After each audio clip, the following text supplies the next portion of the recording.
모든 일은 항상 본질이 드러나야 됩니다. 본질이 중요합니다. 본질이 있고 그 본질을 이루기 위한 수단이 있습니다.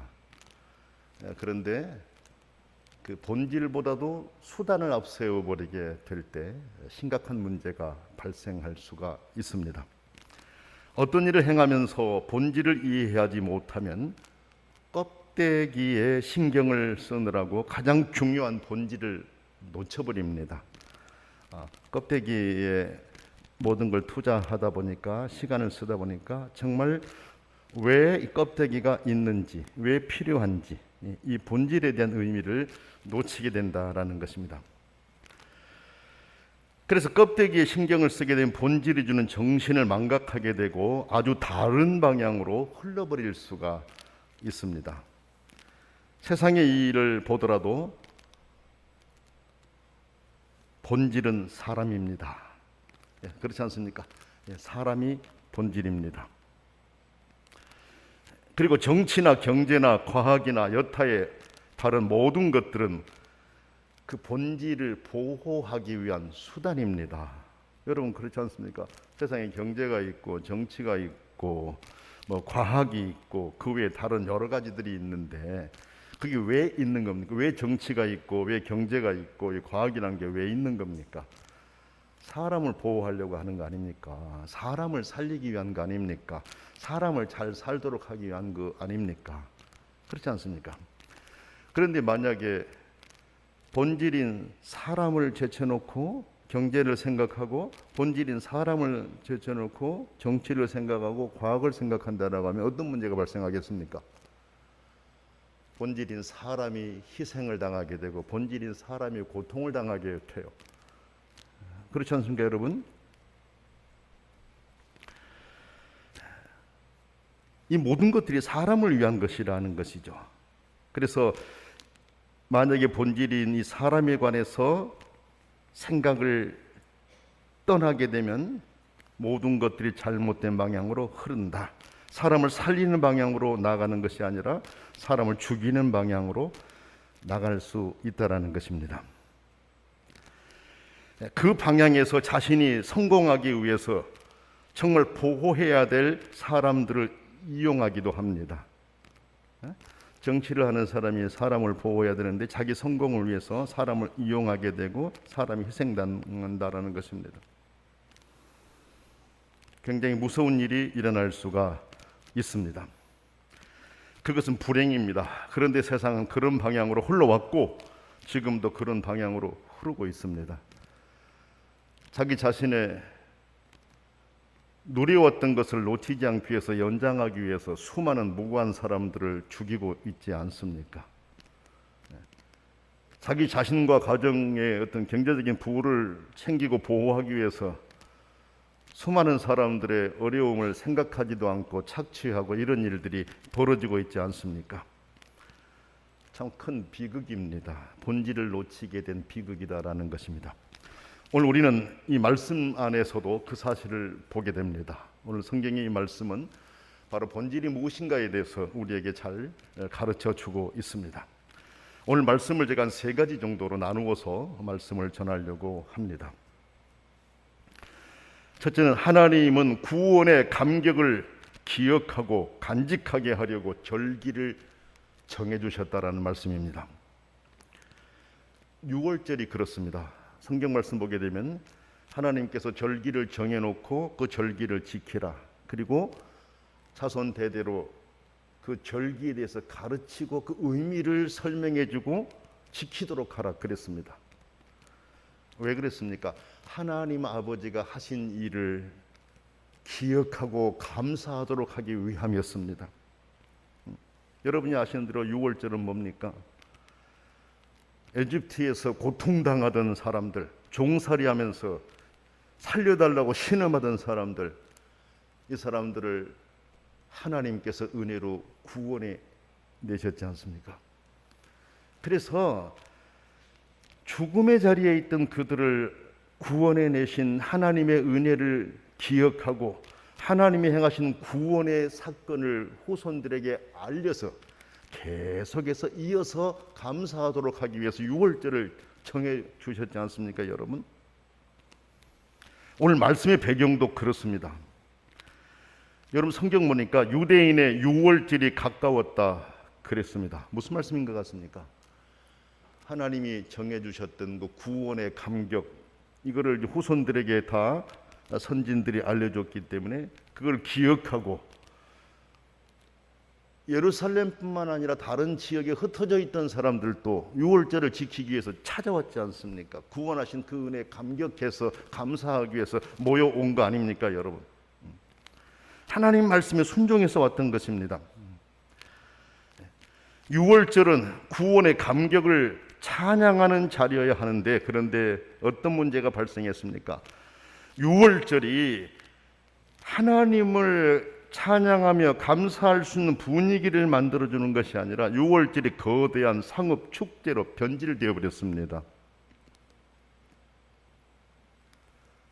감사하고 찬양하기 위해서 온 사람들에게 문제가 있는 것이 아니라 그 사람들에게 제공해야 될 소중한 자리를 제공해 줘야 될 사람들에 의해서 잘못된 상업 축제로 변질되어 버렸다는 것입니다.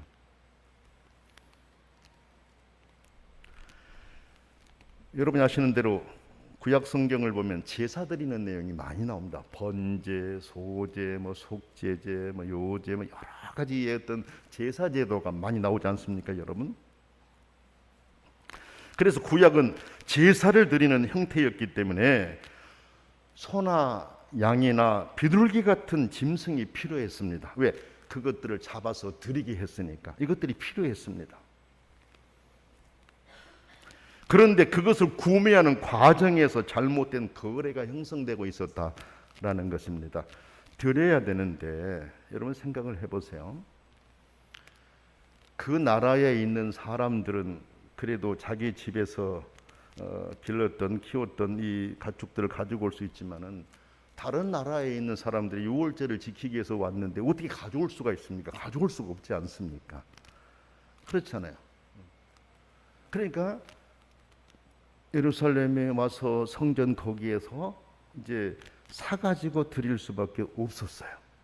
여기에 문제가 발생했다라는 것입니다.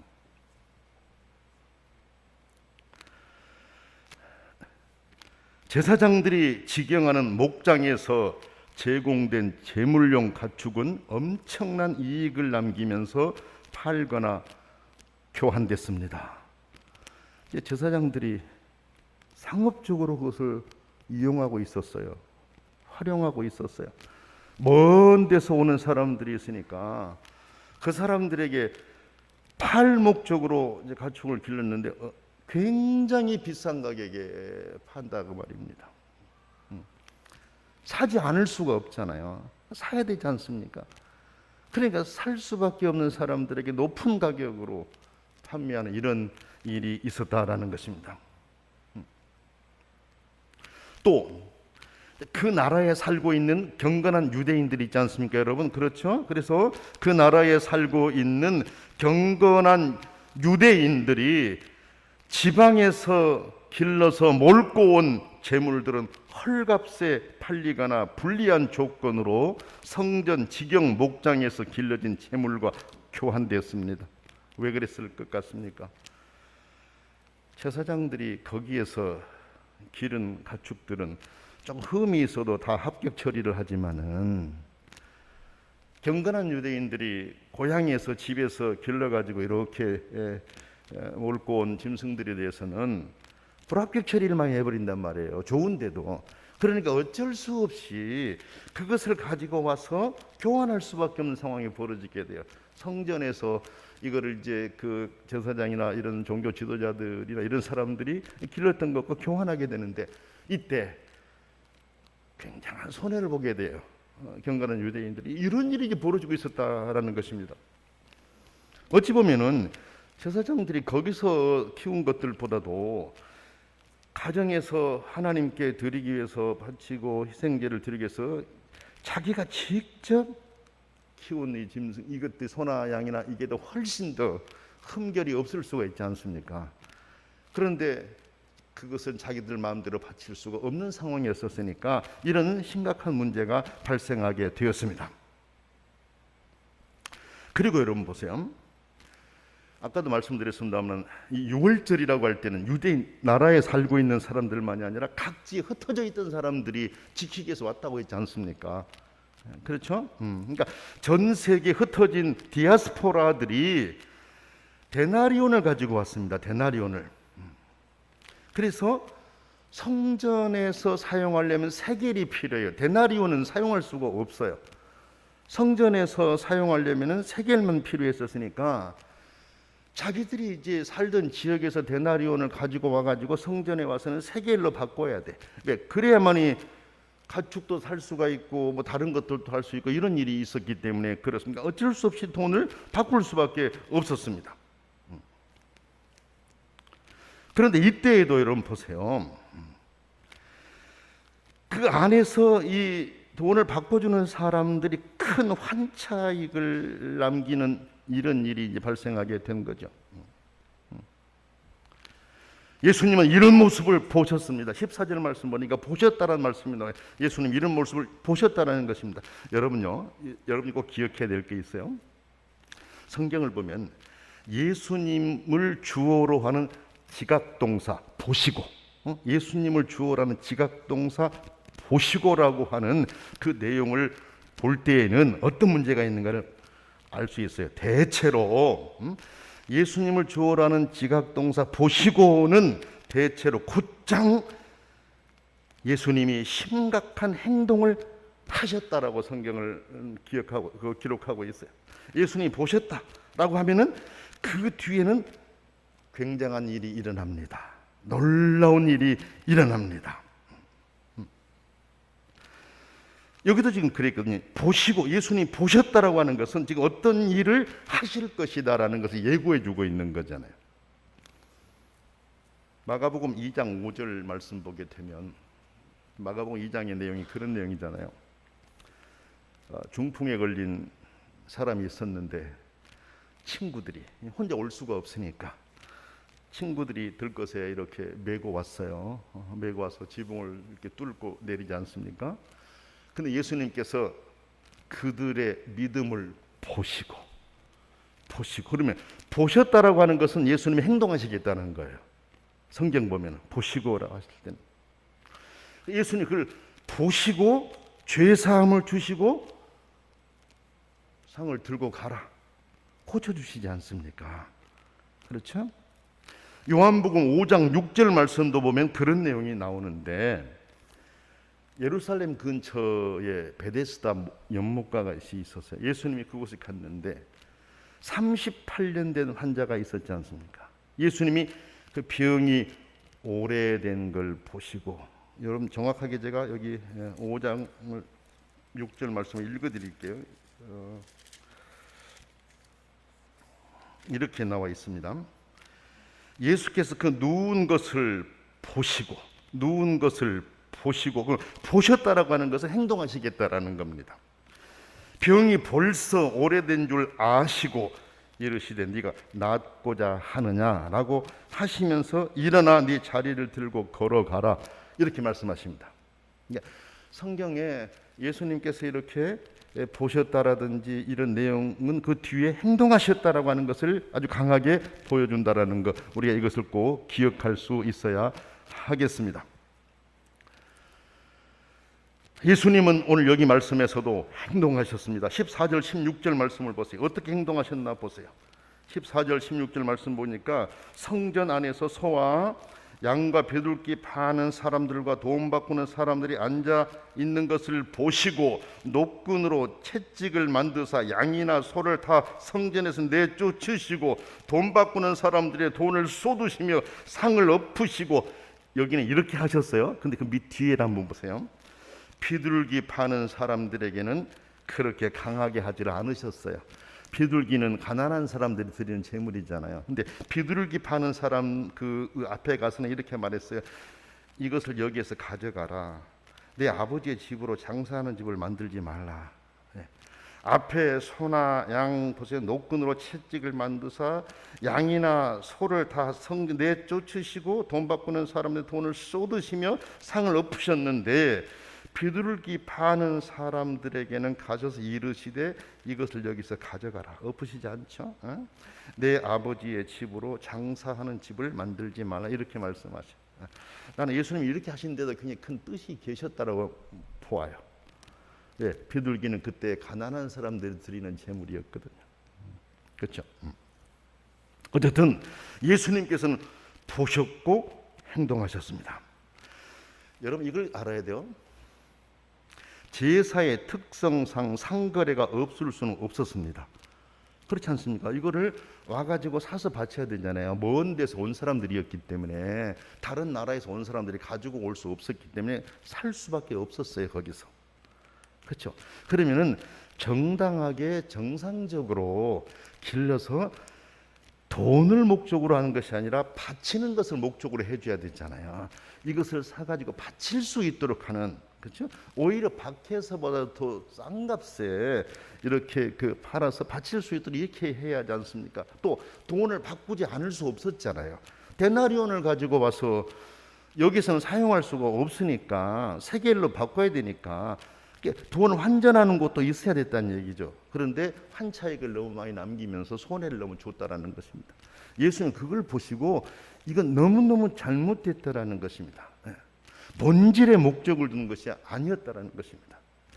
본질이 아닌 다른 것의 의미를 드리고 거기서 이익을 챙기려고 돈 벌 생각을 하고 있었으니까 예수님이 견딜 수가 없으셨습니다. 그래서 그렇게 행동을 하셨습니다. 자, 두 번째 이제 말씀을 우리가 보게 되면은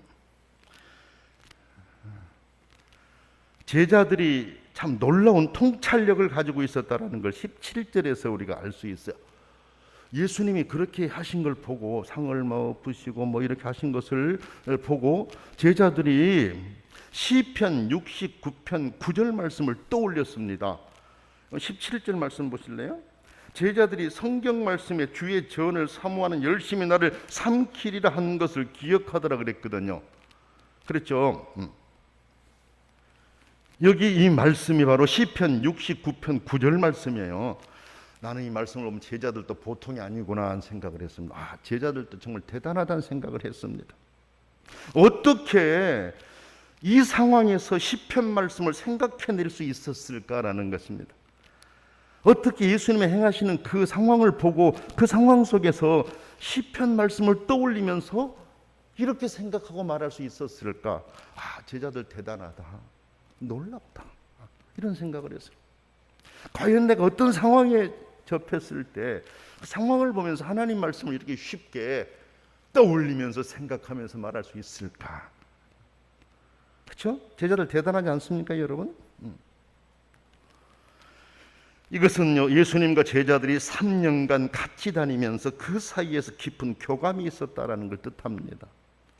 그렇죠? 예수님께 많이 배웠다는 것을 알 수 있고 이들이 따라다니면서 성경 말씀을 얼마나 깊이 있게 읽었는가 하는 것을 알 수 있다라는 것입니다. 여러분요, 오순절 성령 강림 후에 베드로가 설교를 해요. 성경을 해석해요. 그렇죠? 네. 오순절 성령 강림 후에 베드로가 설교하는 그 내용을 보면 너무나도 놀랍습니다. 성경 해석하는 수준이 정말 놀랍습니다. 사도행전 4장 13절 말씀 보면 베드로와 요한이 말하는 것을 보고 그들을 평가한 내용이 나와요. 세상 사람들이 베드로를 평가한 내용이 나오는데 이렇게 평가했어요. 본래 학문 없는 범인으로 알았다가 이상히 여겼다 그랬습니다. 성경 말씀을 해석해 나가는데 놀라지 않을 수가 없었어요. 어떻게 저렇게도 정확하고 바르게 해석하고 근거를 대면서 말할 수 있을까? 그렇게 생각할 때 학문이 없다고 생각했는데 이상하네, 아니네, 이 생각을 한 거예요. 여러분이 학문이 없었다라고 하는 것은 정상적인 랍비 학교를 나오지 않았다는 얘기입니다. 정상적인 그때 그 당시에 그 정해져 있는 교육 그 기관 랍비 학교를 나오지 않았다라는 것입니다. 그러니까 자기들이 볼 때 얘들은 이 사람은 랍비 학교를 나오지 않은 사람들이었는데 어떻게 성경을 저렇게도 구약과 연결시키면서 바르게 옳게 해석해 나가고 있는가라고 이상히 여겼다라는 것입니다.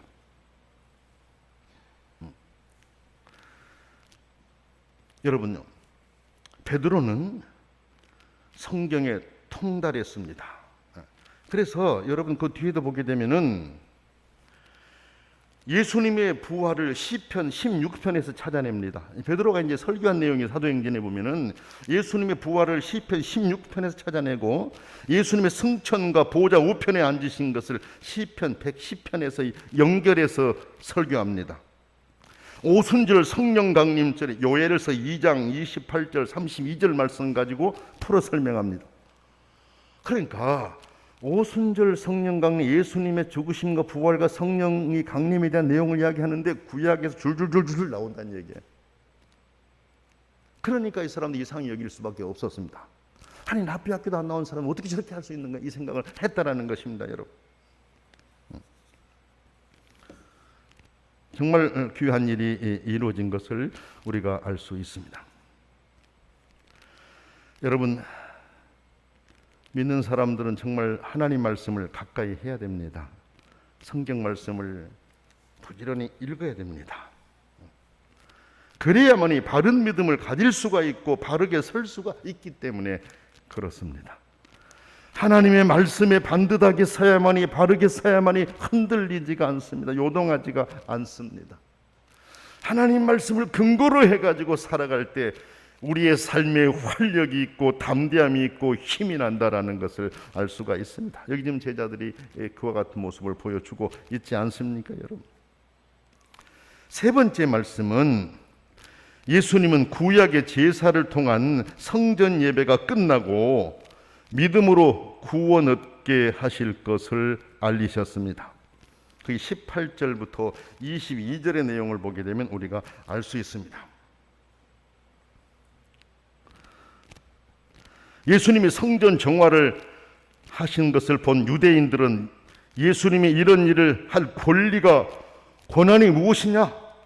어디에서 이 권한이 왔느냐? 이걸 보여달라고 했습니다. 왜? 이 사람은 원래 표적을 구했으니까. 그렇죠? 그래서 이번에도 그런 표적을 구한 것입니다. 이에 대해서 예수님은 하나님을 믿고 섬기는 방식의 변화를 말씀하셨습니다. 이 성전을 헐라 내가 사흘 동안에 일으키리라 이렇게 말씀하셨습니다. 유대인들은 성전에 너무나도 큰 의미를 두었기에 예수님의 이 말씀은 매우 도발적이었습니다. 하지만 예수님은 앞으로 진행될 근본적인 믿음의 방향을 말씀해 주신 것입니다. 지금까지는 앞에서 본 것처럼 짐승을 바치면서 드리는 예배 형식이었고 하나님을 섬기는 방식이었지만 이제는 달라진다라는 것을 예고하신 것입니다. 그렇죠. 이제는 성전을 헐라 세우리라고 하신 말씀은 지금까지 구약에서부터 내려오는 지금까지는 그렇게 짐승을 잡아서 바치고 하는 이 예배 형식이 이제는 아니다라는 것입니다. 이게 달라진다라고 하는 것을 예수님이 말씀하시고 계신다라는 것입니다. 예수님이 죽으시고 부활하신 후에는 그와 같은 형식적인 것들은 사라지고 예수님을 믿음으로만 구원을 얻게 된다라고 하는 것을 알리신 말씀입니다. 그들은 이해할 수가 없었습니다. 여러분 주보에는 제자들은 이해할 수 없다, 그렇죠? 근데 사실은 그들은 이해할 수 없었죠. 그래서 이 성전은 46년 동안이나 걸려 건축했는데 3일 동안에 일으킨다고? 말도 안 되는 소리다라고 하면서 비난했습니다. 그런데 여러분 예수님께서 말씀하신 여기 성전은 뭡니까? 예수님 몸을 가리키잖아요. 그렇죠? 그렇죠. 제자들은 예수님의 죽으심과 부활 후에야 예수님이 하신 말씀을 기억하고 성경과 예수님이 하신 말씀을 믿었다 그랬습니다. 성경과 예수님이 하신 말씀을 믿었다고 하는 것은 뭘까요? 성경에 예언된 말씀이 예수님에 관한 말씀이다라고 하는 것을 알고 믿었다라는 것입니다. 그렇습니다, 여러분. 구약은 예수님의 예표입니다. 예수님이 오신 후에는 이제 그 모든 것들은 지나가고 예수님이 나의 구주이심을 믿고 영접함으로 구원을 얻습니다. 이제는 제사제도가 아니라는 것이죠. 그리고 믿음으로만 구원 얻는다는 것을 확인할 수가 있습니다. 믿고 난 뒤에는 행동하게 되는 것이죠. 변화가 일어나는 것입니다. 여러분 봐보세요. 전에도 제가 말씀을 드렸습니다마는 이 장사가 이루어지고 있는 것이 어디라고 했었어요? 이방인의 뜰이라고 했지 않습니까? 지금 장사하고 있는 사람들이 자기들이 유대인들이 다 선을 그어놓고 이방인들은 넘어오지 마라, 이방인 뜰을 만들어 놓고 너희들은 거기서 기도하고 넘어오지 마 했는데 장사는 거기서 하고 있었다고 했잖아요. 짓밟고 무시하고 약한 자들 업신여기는 그런 때 아니었습니까? 그러나 이제 예수님께서 행하시게 될 새로운 성전 시대에는 오히려 그런 사람들이 인정받고 대접받는 그런 시대가 오는 것이고, 그렇지 않습니까? 형식적인 것이 아니라 속 중심에서 예수 그리스도를 믿고 섬기고 살아가는 그 시대가 온다라는 것이고, 행동이라고 하는 것은 예수님을 믿었으니 믿은 사람의 결과가 행동으로 보여주고, 내가 정말 믿는 사람인가를 내가 스스로 확인할 때 내가 행동이 변화가 있나? 전과 내가 달라졌나? 이것을 보면서 내가 진짜 믿고 있구나 아니구나 하는 것을 내 스스로가 확인할 수 있다는 것입니다.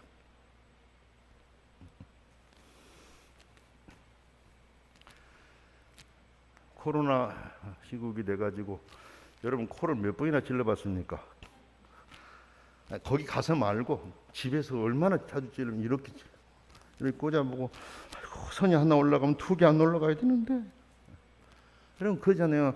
하나 올라가면 멈춰야 되는데 딱 멈추면 안도하고 확인하고 나는 아니구나, 괜찮구나 확인하게 돼요. 사실 여러분 우리가 예수님을 믿었을 때 열매로 나무를 안다라고 말씀하신 것처럼 이제 우리는 과거의 그런 제사적인 형식적인 행위에서 이제 떠났어요. 이제 끝났어요. 이제는 예수 그리스도 믿음으로 구원받는 시대에 살고 있어요. 그렇다고 하면 행위라고 하는 것은 무엇이냐? 내가 예수 그리스도를 믿어서 내가 변화됐다라고 하는 것, 내가 예수님을 믿어서 예수님이 인정해 주셨다라고 하는 것을 내가 확인할 수 있는 게 내 행동이 변화가 있느냐라는 거예요. 내가 어떤 행동이 변화가 지금 왔는가라는 것이잖아요. 내가 하나님이 기뻐하신 일을 하고 있느냐 아니냐 이걸 확인하는 것이지 않습니까? 우리 모두는 이제 성전입니다. 그때 그 사람들은 약하고 힘없던 이방인들을 짓밟고 넘어오지도 말고 거기서 기도하라고 해놓고 그 자리 짓밟으려 버렸었는데, 예수님은 오히려 그런 사람들을 편해서 그런 사람들을 다가가셔서 위로하시면서, 그렇죠? 그들에게 힘을 실어주시지 않습니까? 새로운 예배 형태가 온 것입니다. 바뀐 것입니다. 지금 우리가 바로 예수 그리스도 그분을 믿고 있습니다. 그렇다면 우리는 구약의 그들과 달리 예수 그리스도의 본질을 바르게 믿고 바르게 따르고 바르게 변화되는 그리스도인의 삶을 살아갈 수 있어야 되겠습니다. 기도하겠습니다. 사랑과 은혜가 충만하신 거룩하신 하나님 아버지, 오늘 우리에게 귀한 말씀 주셔서 감사합니다. 성전을 정화하신 예수님의 모습을 보면서 많은 것들을 생각하게 하시고 깨닫게 하시니 감사합니다. 아버지가 우리를 보실 때 우리를 향해 무엇이라 말씀하실까 생각하며 때로는 두렵고 떨립니다. 존귀하신 아버지 하나님, 이제 우리는 모두가 다 성령에 거하시는 전이 되었사오니 진실되고 신실하게 그리스도를 높이며 살게 하여 주시옵소서. 변화된 모습이 삶으로 드러나게 하여 주시옵소서. 예수님이 가지셨던 마음 우리도 간직하고 살게 하여 주옵소서. 예수님의 이름으로 기도드립니다. 아멘.